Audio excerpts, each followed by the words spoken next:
High বন্ধুরা, দেখো আজকে বানাবো পটল চিংড়ি। তার জন্য নিয়ে নিয়েছি কিছু পটল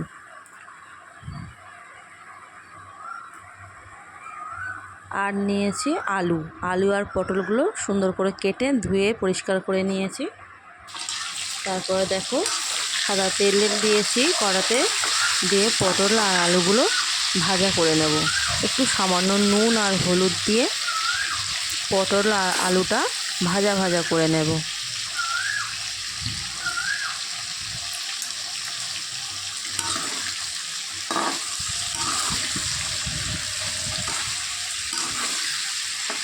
তারপরে দেখো আমি আদা, রসুন আর দুটো কাঁচা লঙ্কা বেটে নেব। তারপরে পটলগুলো তুলে নিয়েছি, নুন হলুদ দিয়ে চিংড়ি মাছটা ভাজা ভাজা করে নেব। আলু পটলটা ভেজে তুলে নিয়েছি দেখো। তারপর কড়াতে সাদা জিরে, তেজপাতা ফোড়ন দেব।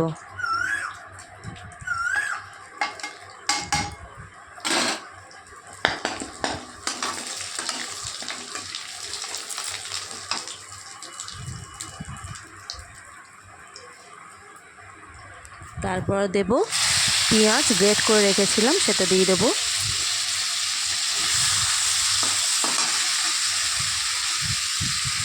তারপরে আদা, রসুন, কাঁচা লঙ্কা বাটাটা এবার দিয়ে দেব।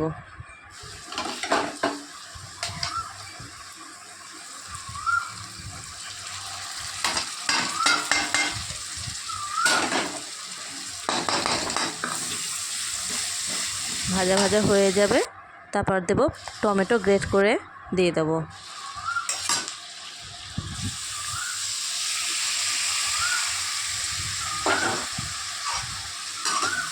ভালো করে মশলাটা কষাবো। তারপরে দেব নুন, হলুদ, লঙ্কার গুঁড়ো, জিরে, ধনে গুঁড়ো দিয়ে দেব। সবগুলো একসঙ্গেই দিয়ে দেব। তারপর ভালো করে মশলাটা কষাবো।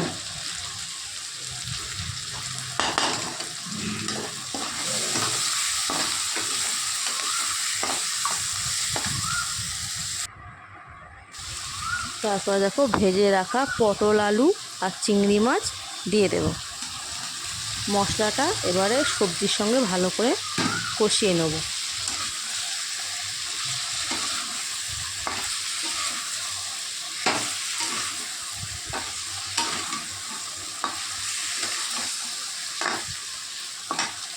সুন্দর করে কষা করব।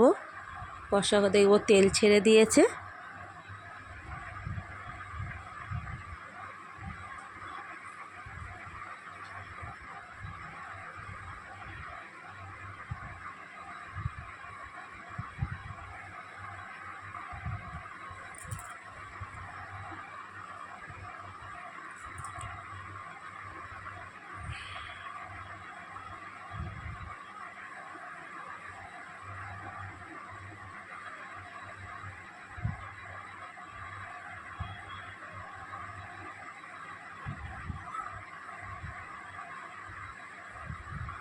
একটু সময় ধরে কষাবো।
তারপরে দেখো জল দিয়ে দিয়েছি।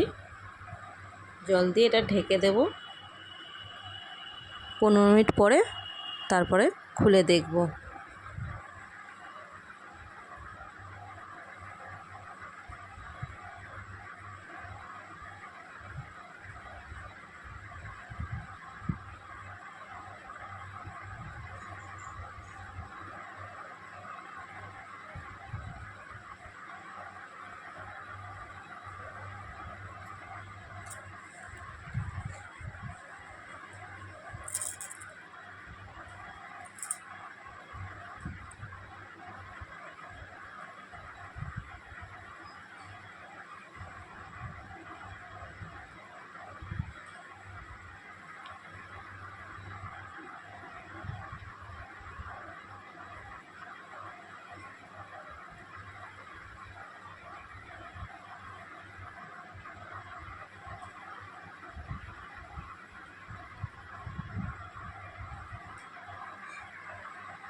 তো খুলে দেখছি যে পুরোটাই হয়ে এসছে একদম।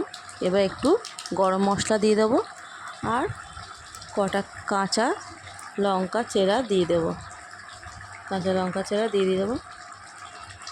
তো আমার পটল চিংড়ি রেডি হয়ে গেছে। দেখো খুব সুন্দর কালার হয়েছে।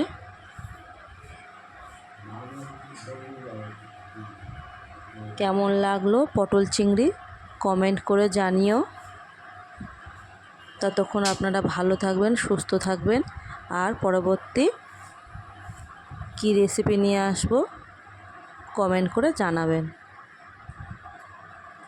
Thank you.